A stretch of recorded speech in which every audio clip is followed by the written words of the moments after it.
రావాల్సిన చైర్లలో కూర్చోండి. హైదరాబాద్లో పరిచర్య చేస్తున్న సుదర్శన్ పాస్టర్ గారు దేవుడిచ్చిన ఆలోచన తెలియజేస్తారు.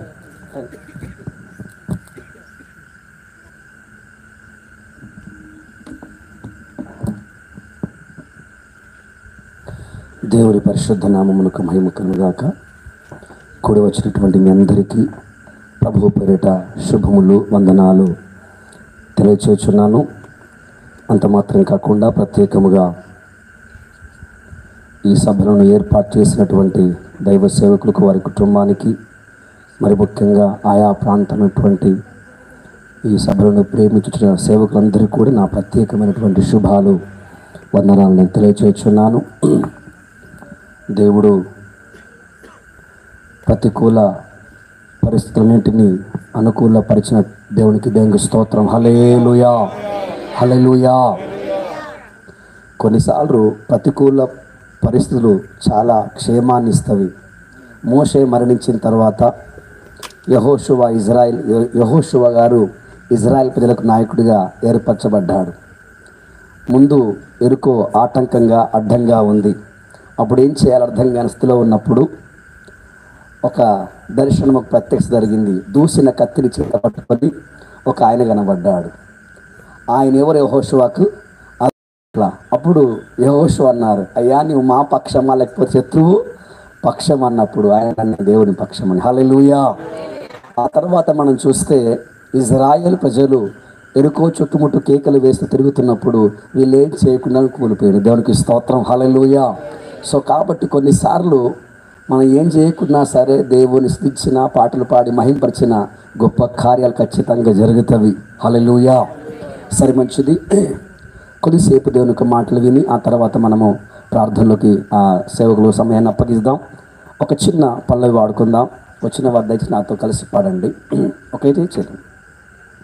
భాసిల్లెను సిలువలో పాపక్షమా, యేసు ప్రభుని దివ్యక్షమా. భాసిల్లెను సిలువలో పాపక్షమా, కలువరిలో నా పాపము పొంచి సిలువకు నిన్ను యాహుతి చేసే.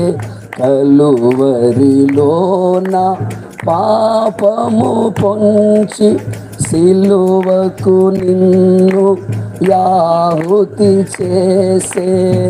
కలుషహరా కరుణించితివి,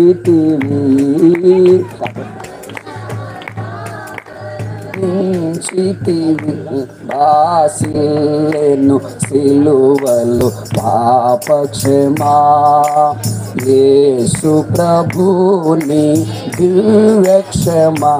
భాసిల్లెను సిలువలో పాపక్షమా, వేసిన నేనే కదా మోసముతో బ్రతికిన నేనే కదా. మోసితివానా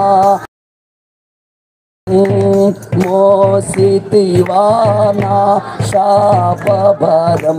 భాసిల్లెను సిలువలో పాపక్షమా, యేసు ప్రభుని దివ్యక్షమా.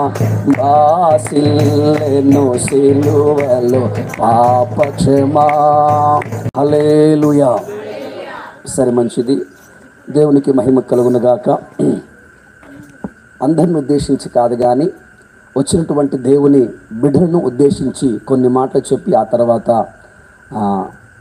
సేవకులకు సమయాన్ని అప్పగించాలని నేను ఇష్టపడుతున్నాను. అయితే ఈ రోజుల్లో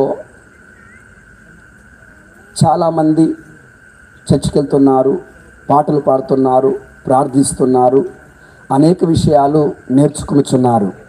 కానీ వ్యక్తిగతంగా ఒక్కొక్క విశ్వాసిని మనము పరీక్షిస్తే, పరిశోధిస్తే ఒక ఆత్మీయ క్షేమం అనేది, ఒక ఆత్మీయ అభివృద్ధి అనేది కనుమరుగైపోయింది అని చెప్పడము వాస్తవం. దేవునికి స్తోత్రం.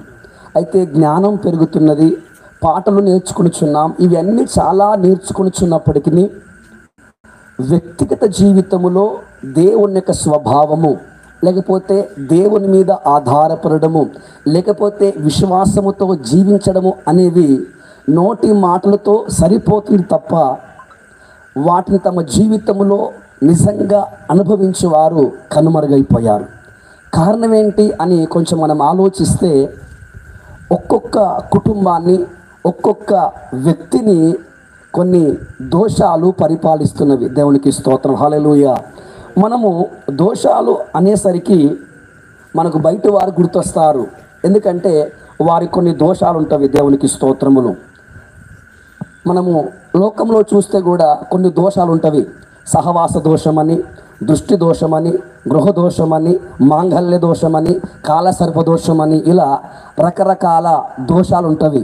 కానీ ఎప్పుడైతే మనం మారుమనసు పొందుకొని బాప్తిజం తీసుకొని యేసు క్రీస్తును ధరించుకున్నామో, లేకపోతే ఈ విశ్వాస యాత్రలో మనం సాగుతున్నామో, అప్పుడు మనం ఏమనుకుంటామంటే, ఇక ఆ దోషాలు ఏవి నా యొద్దకు రావు, నేను సంపూర్ణంగా దేవుని బిడ్డనైపోయినాను, నేను ఎప్పుడు మరణించినా ఎక్కడ మరణించినా చక్కగా పరలోకం వెళ్ళిపోతాను అనుకుంటున్నాం. హల్లెలూయా. నా మాట వింటున్నారు అందరూ? హల్లెలూయా, హల్లెలూయా. కాబట్టి దావీదు గారు ఒక ప్రార్థన చేశారు, దేవా దేవా నా దోషము పోనట్లుగా, చెప్పండి, ఇంకా నా దోషం పోనట్లు నన్ను బాగుగా కడుగుము, నా దోషములు పోనట్లుగా నన్ను బాగా కడుగుము అని. ఈ ప్రకారముగా ఇంకోటి, లోతు కుటుంబము సుధుమ గోమర్లు ఉన్నప్పుడు వచ్చినటువంటి దేవుడు దూతలు అంటారు, ఈ ఊరి యొక్క దోష శిక్షలు మీరు పాలేవారు కాకున్నట్లు ఈ ప్రాంతాన్ని విడిచిపెట్టి మీరు బయటికి వెళ్ళిపోండి అని చూస్తున్నాం. దేవునికి స్తోత్రం. కాబట్టి అంత మాత్రం కాకుండా యెషయా ప్రవక్త ఉజ్జియా రాజు మరణించినటువంటి దినములలో ఒక దర్శనం వస్తుంది. అప్పుడు ఆయన కూడా ఏం చేస్తాడు అంటే, ఎలుగెత్తి ప్రార్థించినప్పుడు ఆ దూత ఒక నిప్పు కణమును తీసుకొచ్చి అతనికి పెదవులో కాల్చినప్పుడు అతనికి ఉన్నటువంటి దోషము లేకపోతే పాపము పరిహారం ఎట్లుగా మనం చూస్తున్నాం. దేవునికి స్తోత్రం, హల్లెలూయా. సో కాబట్టి దోషము అనేది ఏ వ్యక్తినైతే దోషం వెంటాడుతుందో, ఏ వ్యక్తినైతే ఒక కుటుంబాన్ని వెంటాడుతుందో ఆ కుటుంబము ఆత్మీయ క్షేమాభివృద్ధిని పొందలేదనేది వాస్తవం. ప్రభు చిత్తమైతే ఒక అర్ధగంట లోపల 2 చెప్పి నేను ముగించేస్తాను. హల్లెలూయా. ఎందుకంటే నెంబర్ 1 నేను తీసుకునే అంశం ఏంటంటే మాంగళ్య దోషం. చెప్పండి ఒకసారి. నేను మరలా చెప్తున్నాను, బయట వారి కోసం మాట్లాడతలేదు, 100కి 100% ఇక్కడ కూర్చున్న మీతోనే మాట్లాడుతున్నాను. ఏ దోషం అండి? మాంగళ్య దోషం. మాంగళ్య దోషం అంటే అర్థం ఏంటి అంటే, ఎవరికైతే ఈ మాంగళ్య దోషం ఉంటుందో వారికి పెళ్ళిళ్ళు కావు. మీరు ఎవరైనా అడగండి గురువులను, ఎవరికైతే మాంగళ్య దోషం ఉంటే వారికి ఏం కాదు? పెళ్ళిళ్ళు కావు. ఈ పెళ్ళిళ్ళు కావు కనుక రకరకాల ప్రార్థనలు, రకరకాల యాచనలు, రకరకాల పూజలు చేస్తూ ఉంటారు. ఎందుకంటే మా బిడ్డకు మాంగళ్య దోషం ఉంది కనుక, మా కొడుకుకు మాంగళ్య దోషం ఉంది కనుక ఏమవుతలేదు? వివాహం అవుతలేదు. దేవునికి స్తోత్రం. నేను కూడి వచ్చినటువంటి మీతో దేవుని సేవకుడిగా మాట్లాడుతున్నాను. మీకు కూడా ఇక్కడ ఉన్న కూర్చున్నటువంటి మీకు, నా మాటలు వింటున్నట్టు మీకు ఒకవేళ మాంగళ్య దోషము ఉన్నడలా మీకు కూడా పెళ్ళి అవ్వదు, మీకు కూడా ఏమవ్వదు, పెళ్ళి అవ్వదు. కానీ ఖచ్చితంగా మనకేం కావాలి చెప్పండి? ఖచ్చితంగా మనకు పెళ్ళి అవ్వాలి. హల్లెలూయా. ఖచ్చితంగా మనకు పెళ్ళి అవ్వాలి. నాకు కూడా పెళ్ళి కావాలి, మీకు కూడా పెళ్ళి కావాలి. పెళ్ళి అవ్వట్లేదని అర్థం ఏంటి అంటే మనకి ఏ దోషం ఉందని గుర్తుపెట్టుకోవాలి, మాంగళ్య దోషం ఉంది. దానికి స్తోత్రం. అట్లయితే ఈ పాపము కానీ అపరాధము కానీ ఈ దోషమునకు కర్త ఎవరు, తండ్రి ఎవరు అంటే 100కి 100 సాతానే. హల్లెలూయా. వాని పేరేంటంటే ఏం చెప్పాను నేను? కాళసర్ప దోషం. ఏ దోషం? కాళసర్ప దోషం. అందుకే బైబిల్లో వానికి ఒక మాట ఉంది, ప్రకటనలో, సర్వలోకమును మోసపుచ్చుచున్నటువంటి ఆది మహాఘటా సర్పం అంట. హల్లెలూయా. వాడు ఎవడంట? సర్వలోకమును మోసపుస్తున్నటువంటి ఆది మహాఘట సర్పం. అంటే అర్థం ఏంటంటే ఆది నుంచి వాడున్నటువంటి వాడు. కొంతమంది ఈ మధ్యలో నా దగ్గరకు వచ్చే బ్రదర్ అడిగాడు, అన్నా మన దేవుడు మాట్లాడే దేవుడు అన్నా, మన దేవుడు వినే దేవుడు అన్నా, మన దేవుడు నడిచే దేవుడు అన్నా. అవును, అవును, వాస్తవమే. ఇంకో మాట వింటావా చెప్పని అన్నాడు. హల్లెలూయా. దేవుడు వింటాడు అన్నది ఎంత వాస్తవమో సాతానుగాడు కూడా వింటాడన్నది అంత వాస్తవం. నమ్మితే సోదరు చెప్పండి.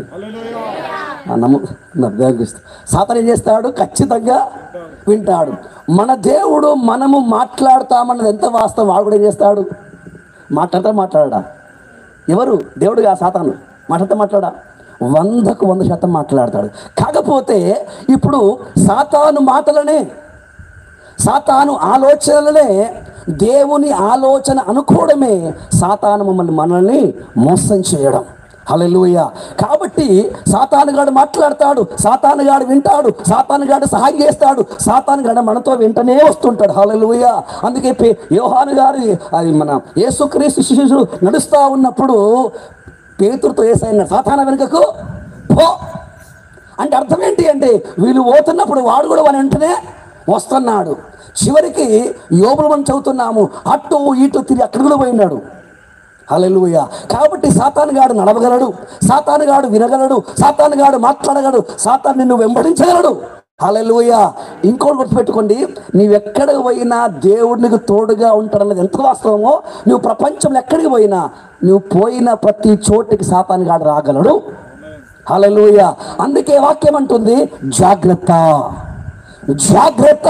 ఎందుకు జాగ్రత్త అంటే, నిన్ను మోసపరచువాడు, నిన్ను అణిచివేయవాడు, నిన్ను నాశనం చేయవాడు నీ వెంటనే వస్తున్నాడు. జాగ్రత్త. హల్లెలూయా. సరే, మంచిది. ఈ కాళసర్పం అనేటటువంటి సాతానుగాడు ఏం చేస్తాడు అంటే, పెళ్లి కాకుండా చేస్తాడు. హల్లెలూయా. నేను చెప్పేది యవనస్తులకు మాత్రమే, అందరికీ. సరే, మంచిది. ఒకసారి కొరింథీ పత్రిక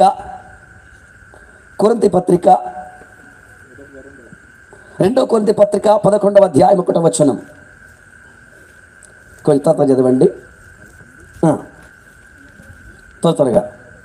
కొంచెం అవివేకంగా నేను మాట్లాడినను మీరు సహింపవలనని కోరుచున్నాను.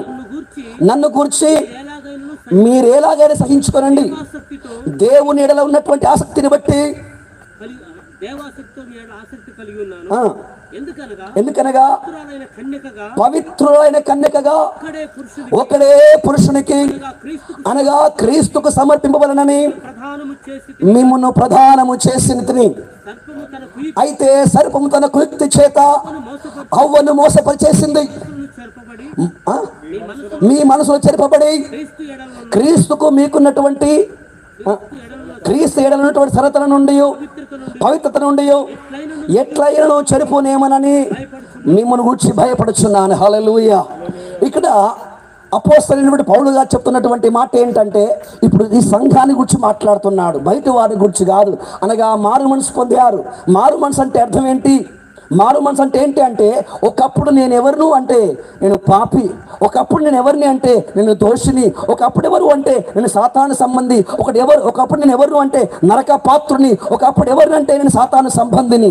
అట్లయితే ఈ ప్రకారముగా అనేకమైన వాటి చేత నేను బంధింపబడి నేను పాడైపోయి నరకానికి ఈడ్చుకొని పోబడగా, హల్లెలూయా, యేసు ప్రభువు వారు నా పట్ల కనికరపడి తన సువార్తను వినిపించినప్పుడు, ఆ సువార్తను నేను అంగీకరించినప్పుడు నా మనసు బయటకు వచ్చేసింది, యేసు మనసు నాలో వచ్చేసింది. హల్లెలూయా. దేవుని సంఘమా, దేవుని వాక్యం చేసే పని ఏమిటి? దేవుని సంఘమా, దేవుని సువార్త చేసే పని ఏంటంటే నాలో ఉన్న మనసును బయటికి నెట్టేస్తుంది. దేవుని మనసును నాకిచ్చేదే గాస్పల్. హల్లెలూయా. రెండోది బాప్టిజం అంటే ఏంటంటే బయటకు వచ్చినటువంటి ఆ మనసును సమాధి అయితే బాప్టిజం. హల్లెలూయా. బాప్టిజం అంటే అర్థం ఏంటంటే క్రీస్తును ధరించుకున్నట బాప్టిజం. హల్లెలూయా. సో కాబట్టి ఇప్పుడు నేనేమైనానంటే, ఎప్పుడైతే నేను ఆ సువార్తను విన్నానో, అంగీకరించుకున్నానో, నా పాపము, దోషము, అపరాధము, పాపం వల్ల కలిగినటువంటి ఆ మరణము ఇవన్నీ తొలగిపోయినవి. దేవుని జీవము, దేవుని వెలుగు నన్ను ఆవరించినవి. హల్లెలూయా. ఇప్పుడు ఈ బాప్టిజము అంటే ఇంకో మాట చెప్పాలంటే, ఒక వ్యక్తి నిజముగా మారు మనసు పొంది ఒక వ్యక్తి నిజముగా బాప్టిజం తీసుకుంటే, హల్లెలూయా, ఇప్పుడు దాన్ని ఏమంటారు? పూలు పనులు కాదు. బైబుల్ ఎక్కడ కూడా పూలు పనులు అనే మాట లేదు. హల్లెలూయా. పౌలు అంటున్నాడు, నేను మీకును క్రీస్తుకు చేశాను, ప్రదానం చేశారు. ఇప్పుడు నేను ప్రభువునకు ప్రదానము చేయబడ్డానన్న వర్ధకు స్తోత్రం చెప్పండి సార్. హల్లెలూయా. ఓకే, ఇప్పుడు మీకేం జరిగింది? ప్రదానం జరిగింది. మరి ప్రదానం చేసుకుంటే దాని అర్థం ఏంటి? ఒక అమ్మాయిని ఒక అబ్బాయికి ప్రదానం చేస్తే ఇప్పుడు ఏం చేయాలి? నెక్స్ట్ ఏంటి? పెళ్ళి. దేవునికి స్తోత్రం. హల్లెలూయా. కాబట్టి మారుమనసు పొంది బాప్తిజం తీసుకొని ప్రభువునకు ప్రధానము చేయబడినటువంటి వారలారా, దేవుని సంఘమా, ఇప్పుడు నెక్స్ట్ ఏంటి అంటే వివాహము. హల్లెలూయా. అందుకే వాక్యం ఉంది, ఇదిగో గొర్రె పిల్ల వివాహ మహోత్సవము ఏమైంది? ఆ దినము ఆ గడియ సమీపించింది. అందుకే భార్య తను చేస్తుంటా సిద్ధపడుచున్నది. హల్లెలూయా.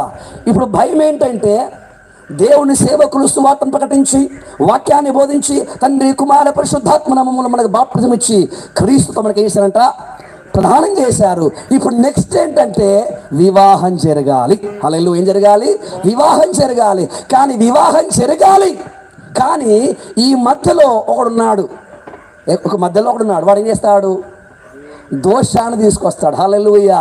ఈ ప్రధానము జరిగిన తర్వాత ఎప్పుడైతే మళ్ళీ ఈ మాంగళ్య దోషం అనేది నిన్ను పట్టుకుంటుందో, నిన్ను వెంటాడుతుందో, నీలోకి వస్తుందో, అప్పుడు నీకేం కాదు? చెప్పండి, నీ పెళ్ళి కాదు. దేవునికి స్తోత్రం. హల్లెలూయా. ఇంకో మాట చదవండి, ఎఫెసీ పత్రిక 5వ అధ్యాయం 25వ వచనం. ఎఫెసీ పత్రిక 5వ అధ్యాయం 25వ వచనం. పురుషులారా మీరును మీ భార్యలను ప్రేమించుడి, అటువలే క్రీస్తు కూడా సంఘమును ప్రేమిస్తున్నాడు. అంటే అర్థం ఏంటి? యేసు ప్రభుల వారేమో పెళ్లి కుమారునికి సాదృశ్యంగా ఉన్నాడు, దేవుని సంఘమేమో ఆ వధువునకు సాదృశ్యంగా ఉంది. ఏది అది అంటే సంఘము అది కలంకమైనను ముడత అయినను అట్టిది మరి ఏదైనను లేక పరిశుద్ధమైనది గాను నిర్దోషమైనది గాను మహిమల సంఘముగా ఆయన తన ఎదుట దాన్ని నిలబెట్టుకునవలెనని వాక్యముతో ఉదక స్నానము చేయించి దాన్ని పవిత్రపరచుటకు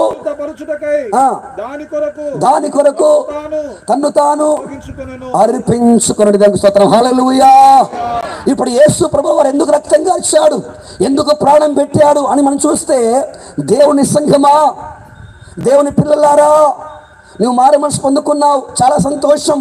బాప్టిజము ద్వారా నువ్వు క్రీస్తునికి సమర్పించుకున్నావు, సరే మంచిది. ఇప్పుడు రెండవది ఏంటి అంటే ఆ దేవుని వివాహం చేసుకోవాలి అంటే, ప్రభులో వారిని నీవు వివాహం చేసుకోవాలి అంటే ముడత లేని కలంకము లేని ఏం కావాలి? మహిమ గల వధువుగా నువ్వు సిద్ధపరచబడాలి. హల్లెలూయా. కానీ నువ్వు సిద్ధపరచబడకుండా, నువ్వు సంపూర్ణులు కాకుండా, యేసయ్య వలె నువ్వు మార్చబడకుండా నిన్ను అడ్డగించువాడు, నిన్ను అపవిత్రపరచువాడు, నీ మనసును చెరపడానికి ఈ కాల సర్పము నిన్ను వెంటాడుతున్నది. హల్లెలూయా. ఎంతో మంది ప్రవక్తల్ని ఈ సర్పం చేసింది, చెరిపేసింది. బైబిల్లో ఒక ఆయన ఉన్నాడు, ఆయన పేరు దేమా. ఆయన పేరేం పేరు? దేమా. ఈ దేమా గారు సాక్షాత్తు అపోస్తలుడైన పౌలుతో కలిసి పరిచయం చేసినటువంటి వాడు. కానీ ఎప్పుడైతే లోకమును స్నేహించి పౌలు గారిని విడిచి వెళ్ళిపోయాడు, గల కారణం ఏంటి అని చూస్తే, గల కారణం ఏంటి? పౌలుతో నడుస్తూ ఉన్నప్పుడు, పౌలుతో కలిసి పరిచర్య చేస్తున్నప్పుడు నాకు అర్థమైంది ఏంటంటే, మనం ఎవరితోనైనా నడవచ్చు, కానీ పౌలు లాంటి సేవకులతో కలిసి మనం ఏం చేయలేం. ఎందుకో తెలుసా? ఎప్పుడు ఎవడు కొడతాడో తెలియదు, ఎప్పుడు ఎవడు తంతాడో తెలియదు, ఎప్పుడు ఎవరు కొట్టి జైలు వేస్తారో తెలియదు. ఇప్పుడు మనం పౌలయ్య గారితో ఉంటే మనకు కూడా ఏమొస్తుంది? పౌలయ్య గారికి ఏ దీవెనలు వస్తావో, ఏ ఆశీర్వాదాలు వస్తాయో, ఏ దెబ్బలు వస్తాయో మనకు కూడా అవే వస్తాయి. హల్లెలూయా. దేమా అనుకున్నాడు, ఈ పౌలు గారితో ఉంటే దెబ్బలు, ఈ పౌలు గారితో ఉంటే ఆకలి, ఈ పౌలు గారితో ఉంటే జాగారములు, ఈ పౌలు గారితో ఉంటే దిగంబరము, ఈ పౌలు గారితో ఉంటే రాళ్ళ దెబ్బలు, ఈ పౌలు గారితో ఉంటే వస్త్రహీనత, ఈ పౌలు గారితో ఉంటే చెరసాలలో ఉండాలి. ఎప్పుడు ఈ కష్టాలైనా, నష్టాలైనా, రోగాలైనా, దెబ్బలైనా, అవమానాలైనా, జాగరాలైనా ఆశీర్వాదం లేదా? మనం అందరికీ మంచి కనబడలేమా అంటే ఈయనకు అర్థమైపోయింది, పౌలు గారిని వెంబడిస్తే అలాంటివి ఏవియో దొరకవు గనుక మెల్లగనుకున్నాడు పౌలు గారు, సలాం, నేను ఎంబడి రాలేను అని పౌలు గారిని విడిచిపెట్టి ఈయన లోకములో కలిసిపోయాడు. దేవునికి స్తోత్రం. అంతెందుకండి, యేసు క్రీస్తును 3.5 సంవత్సరాలు దేవుడి చేత ఒక చక్కటి అపోస్తలుడు యూదా, కానీ తాను అనుకున్నటువంటి ఆ ధనం అతనికి రాని కారణాన్ని బట్టి చివరికి గురువునే అమ్ముకున్నటువంటి మహానుభావుడు ఎవరంటే ఇస్కరియోతు యూదా. హల్లెలూయా. కారణం ఏంటి అంటే వీరికి మారు మనసు లేదా? ఉంది. వీరికి బాప్టిజం లేదా? ఉంది. కానీ రేపు మధ్యాకాశములో వీరు కనబడతారంటే కనబడరు. మనం చూస్తున్నాము మత్తయి సువార్త 20వ అధ్యాయంలో 10 మంది కన్యకలు మనకు కనబడతారు. ఈ 10 మంది కన్యకలు కూడా సంఘానికి సాదృశ్యంగా ఉన్నారు. హల్లెలూయా. కానీ 5 మంది ఏమో ఇదిగో రమ్ము అనే ఆ శబ్దం వినబడగానే ఏమైపోయింది? 5 మంది పైకి వెళ్ళిపోయారు. 5 మంది పైకి వెళ్ళిపోయారు. 5 మంది ఏమో తిరుగుతున్నారు. ఆ తర్వాత వచ్చారు, అయ్యా తలుపుతాయి, అయ్యా తలుపుతాయి అంటే తలుపు తెరబడిందా? లేదు. కాబట్టి మారు మనసు పొందిన వారలారా, బాప్టిజం తీసుకున్నటువంటి వారలారా, జాగ్రత్త. నా ప్రియుడు యేసు అని, నా వరుడు యేసు అని, నా భర్త యేసు అని మంచి పాటలు పాడుతున్నావు, సాక్ష్యం ఇస్తున్నావు. కానీ ఒక్కటి గుర్తు పెట్టుకో, ఆదాము అవ్వల మనసును చెరిపినటువంటి ఆ కాల సర్పము నిన్ను పట్టుకోవడానికి, నీ మనస్సును, నీ సాక్ష్య జీవితాన్ని చంపడానికి, ఏదో విధము చేత నిన్ను అపవిత్రపరచడానికి వారు రకరకాల ప్రయత్నాలు చేస్తున్నారు. హల్లెలూయా. చివరికి మనకి ఏమనిపిస్తుంది అంటే, యేసయ్య నమ్ముకోగానే నా జీవితం మారిపోతుంది, నా బతుకు మారిపోతుంది అంటే, ఉదాహరణ చెప్తున్నాను. ఇప్పుడు నాకు సైకిల్ ఉంది కదా, బైక్ వస్తుంది, బైక్ ఉంది కదా, కారు వచ్చింది, కారు ఉంది కదా, ఇంకోటి. యేసయ్య నమ్ముకోగానే ఇవన్నీ వస్తాయి అవి అనుకోని నీవు యేసయ్య ఉన్నావు అనుకోండి, అవి రాలేవనుకోండి, అప్పుడు సంఘాన్ని, సేవకుల్ని యేసయ్య విడిచిపెట్టి మరలా వెళ్ళిపోతావు. హల్లెలూయా. కానీ యేసు ప్రభుల వారు ఎప్పుడు చెప్పలా, ఎవడైనా సరే నన్ను వెంబడింపగోరిన వాడు తను తాను ఉపేక్షించుకొని నన్ను వెంబడింపవాలను. హల్లెలూయా. లాజరు మనం చూస్తున్నాం. ఆయనకు ఒక బిరుదుంది. పాస్టర్ కాదు, డాక్టర్ కాదు, యాక్టర్ కాదు, ఇంజనీర్ కాదు. ఎవరంట? బైబిల్లో ఉన్న పేరేంటి చెప్పరా? అయ్యో దేవా, బీదవాడంటే బాగుండు. ఈ లాజరుకున్నటువంటి బిరుదు పేదవాడు కాదు. ఏంటంట? దరిద్రుడు. ఏంటంట? దరిద్రుడు. లాజరు నీవెవరు అంటే వాడు దరిద్రుడు. పొత్తులు లేచి వారి ముఖం చూడొద్దు. బట్టలు లేవు, స్నేహితులు లేరు, కుటుంబ సభ్యులు లేరు, ఆదరించు వారు లేరు, ప్రేమించు వారు లేరు, పరామర్శించు వారు లేరు. చివరికి ఆరోగ్యం కూడా లేదు. చివరికి ఎవడో ఆహారం తిని చల్లేస్తే మెతుకులు ఏరుకుతూ, అంటే అడక తినడానికి బొచ్చ కూడా లేదు ఎవరికి? అందుకే దరిద్రుడు. అడక తినడానికి ప్లేట్ లేదు, నడవడానికి ఆరోగ్యం లేదు. ఆయన బతుకే అందరూ అన్నారు వీడు దరిద్రుడు. హల్లెలూయా. ఒక మాట వింటారా? ఈ దరిద్రుడు దరిద్రుడు దరిద్రుడు అని పేరు మోసిన ఈయన చనిపోయిన మరోక్షరము ఆకాశము నుంచి, పరలోకం నుంచి దేవుని దూతలు దిగివచ్చి ఇతను తీసుకొని పోయారు. హల్లెలూయా. అబ్రహాము రొమ్మున విశ్రాంతి పొందొచ్చున్నాడు. ప్రియ దేవుని సంఘమా, సాతాను వస్తాడు. నీవేసై నమ్ముకున్నావు, చర్చికి వెళ్తున్నావు, ప్రతిరోజు ప్రార్థిస్తున్నావు, ఇవన్నీ చేస్తున్నావు, నీకేం దొరికింది అని నేను బాగా టార్చర్ పెడతాడు. అప్పుడు నీకు అనిపించేది నిజమే కదా, ఇంత పాట పాడుతున్నా, ఇంత ప్రార్థిస్తున్నా, ఇంత ఫాస్ట్, నాకేం దొరకలే. కాబట్టి అక్కడ దొరికింది కనుక అటు పోతా. హల్లెలూయా. యేసులోకి వస్తే దొరికేది ఏంటి అంటే నిత్య జీవం. హల్లెలూయా. ఆయన ధనవంతుడై ఉండి దరిద్రునిగా మార్చబడ్డాడు. ఎందుకు అంటే నేను ధనవంతునిగా చేయడానికి. ఈ లోకం మొత్తం మనం సంపాదించినప్పటికీ యేసుని సంపాదించకపోతే, ఆయన జీవాన్ని నువ్వు సంపాదించకపోతే మరణించిన మరోక్షణము నరకం వెళ్ళిపోతా. నిజమైన ధనము ఏంటి అంటే పాపక్షమాపణ. ప్రపంచములో ఎవరు ఇవ్వలేంది ఏంటంటే పాపక్షమాపణ. హల్లెలూయా. అందుకే వాక్యము సెలవిస్తా ఉంది, ఆ ప్రభువు నోటి మాట ద్వారా సమస్తమును కలగజేసినటువంటి ఆయన ఈ లోకానికి మనుషులుగా వచ్చాడు. ఆయన చూడనున్న వాడిగా మార్చబడ్డాడు, దిగంబరిగా మార్చబడ్డాడు. హల్లెలూయా. ఆయన కిరీటం పెట్టబడింది, ఆయన బట్టలు ఆయన గడ్డాన్ని పెరిగినారు, ముఖంపై ఉమిసినారు. ఇవన్నీ ఎందుకు? ఒక పాపిని ధనవంతుడు చేయడానికి కాదు, ఒక పాపిని గొప్పవాడిని చేయడానికి కాదు. సహోదరా సహోదరి, నువ్వు నీ పాపాన్ని బట్టి, దోషాన్ని బట్టి నరకములోనికి, ఆరని అగ్నిలోనికి ఇచ్చుకొని పోతుండగా నువ్వు ఎవరు? పాపివి. నువ్వు ఎవరు? ఆత్మల మరణాన్ని కలుగునటువంటి సాతాను సంబంధివి. నీకు బిల్డింగ్ ఇచ్చినా, కారు ఇచ్చినా, నువ్వు ఏమిచ్చినా, నువ్వు మరణించిన మరో క్షణము మన్నుచున్న అగ్నిగుండములో ఉంటావు. ఓ పాపి, నీకేం కావాలి అంటే పాప క్షమాపణ కావాలి. ఓ పాపి, నీకేం కావాలి అంటే నరకంలోకి లాక్కొనిపోతున్నటువంటి ఆ పాప సంఖ్యల నుంచి, ఆ దోషం నుంచి నీకు నివారణ కావాలి. హల్లెలూయా. ఈ దోషం నివారణ కావాలి అంటే దోషం లేని వాడే ఏం కావాలి? రక్తం కార్చి ప్రాణం పెట్టాలి. పిలాతు గారు 3 సార్లు చెప్పాడు, ఇతని యందు ఏ దోషమును, ఇతని ఏ దోషమును. హల్లెలూయా. దోషము లేని ఆయనే దోషులమైన మన కొరకు 3 మేకల పైన గొల్గొతా కొండలో రక్తం గార్చి ప్రాణం పెట్టారు. హల్లెలూయా. చివరిగా చెప్తున్నాను, వాక్యములు సెలవిస్తూ ఉంది, గొర్రెల యొక్కయు, మేకల యొక్కయు, పశువుల యొక్కయు, పక్షుల యొక్క రక్తము ద్వారా ఏం పోదంట చెప్పాలి?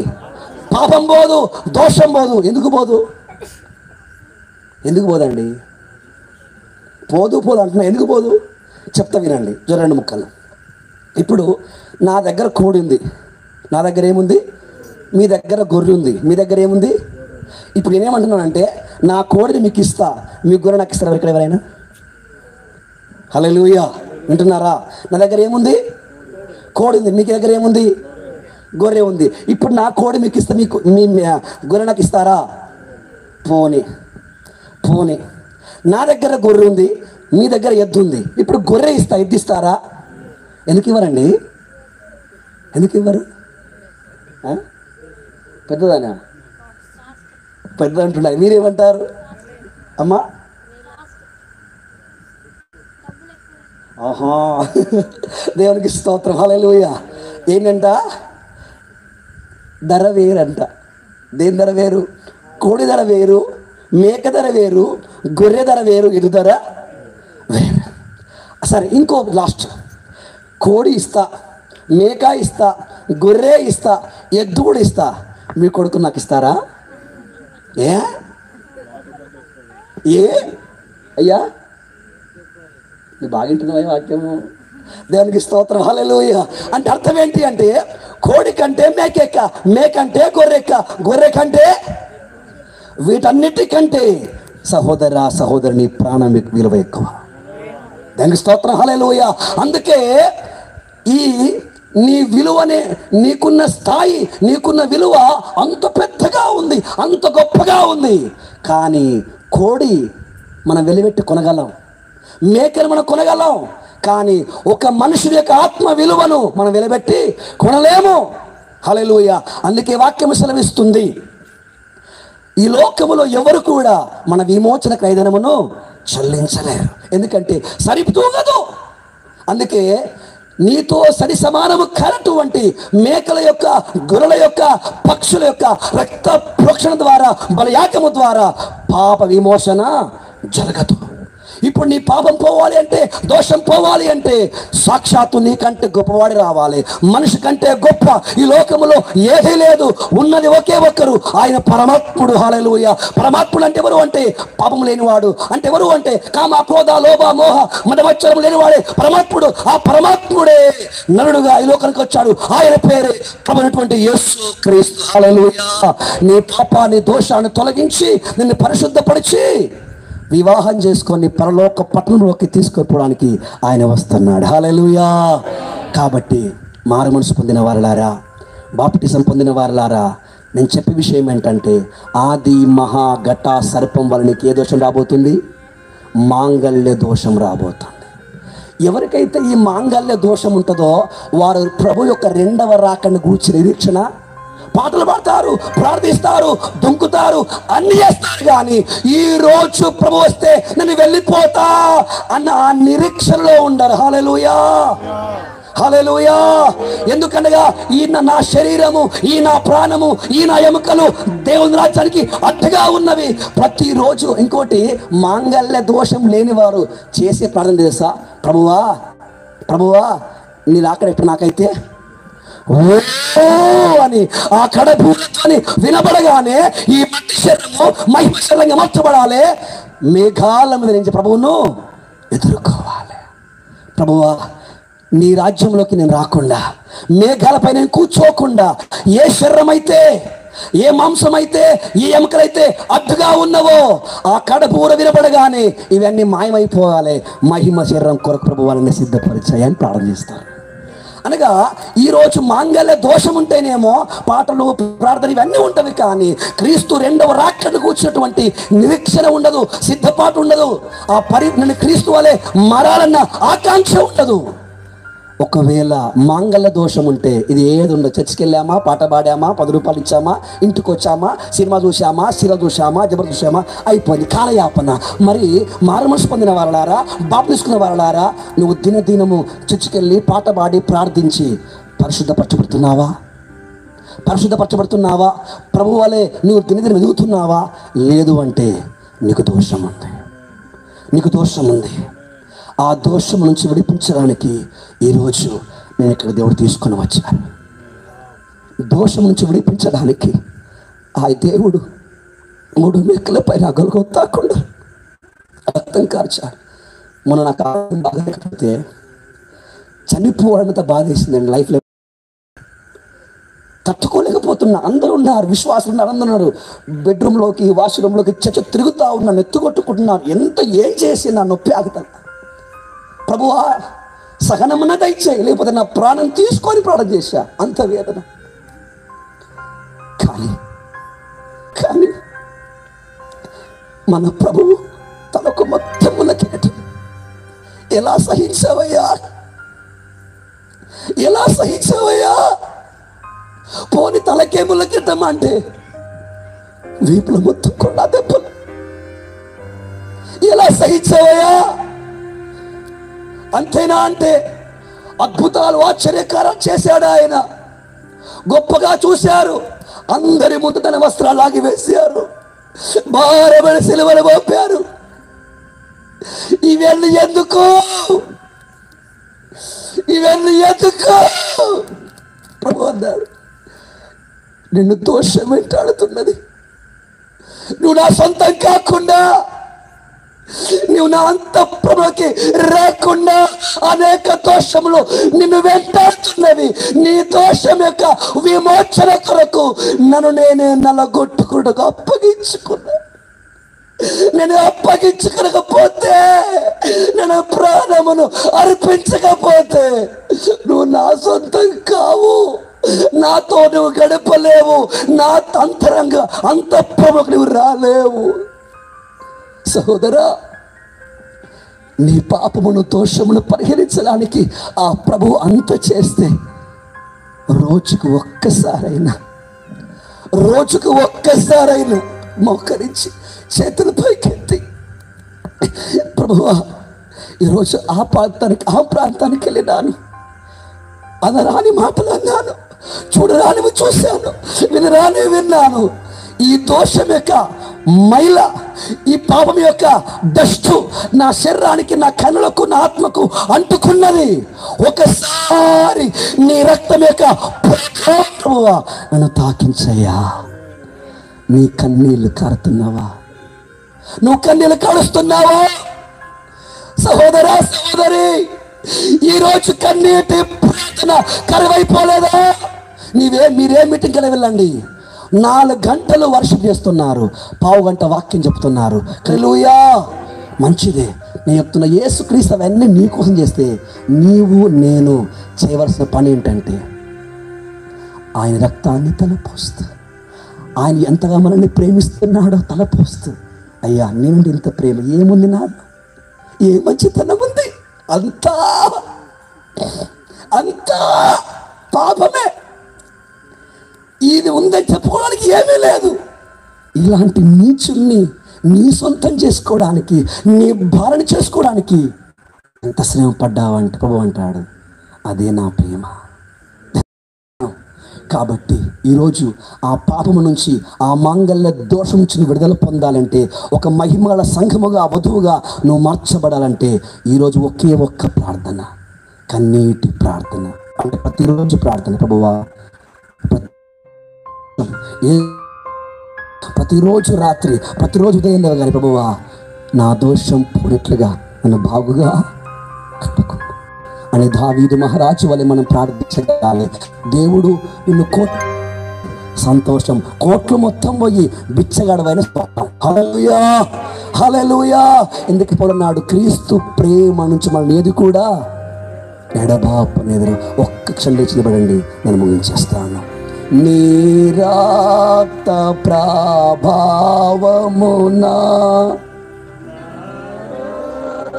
అందరం పాడతాము. చేతుల పైకి ఎత్తండి ఒకసారి, చేతుల పైకి ఎత్తండి. నీ రక్త ప్రభావమునా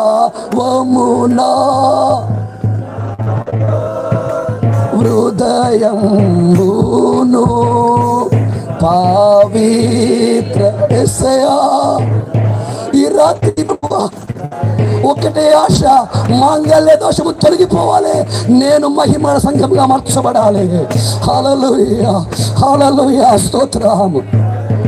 నువ్వెప్పుడు వచ్చినా ఈ మంటి దేహాలు వదిలేసుకొని మహిమ దేహాన్ని దాచుకుని రావాలని ఆశపడుతున్నానయ్యా. హల్లెలూయా హల్లెలూయా.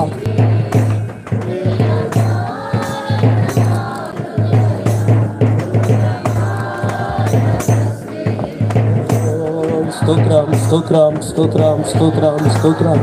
గ్లోరీ హల్లెలూయా హల్లెలూయా హల్లెలూయా హల్లెలూయా. మాతో మాట్లాడిన దేవా మీకు స్తోత్రం. ఇప్పుడే తండ్రి, మేము ఆ దోషములో నుండి విడుదల పొందువారముగా ఉందుము గాక. నీ రాజ్యమునకు హక్కుదారులుగా ప్రభువా, ముడత లేని సంఘముగా నాయన మేము మార్చబడుము గాక.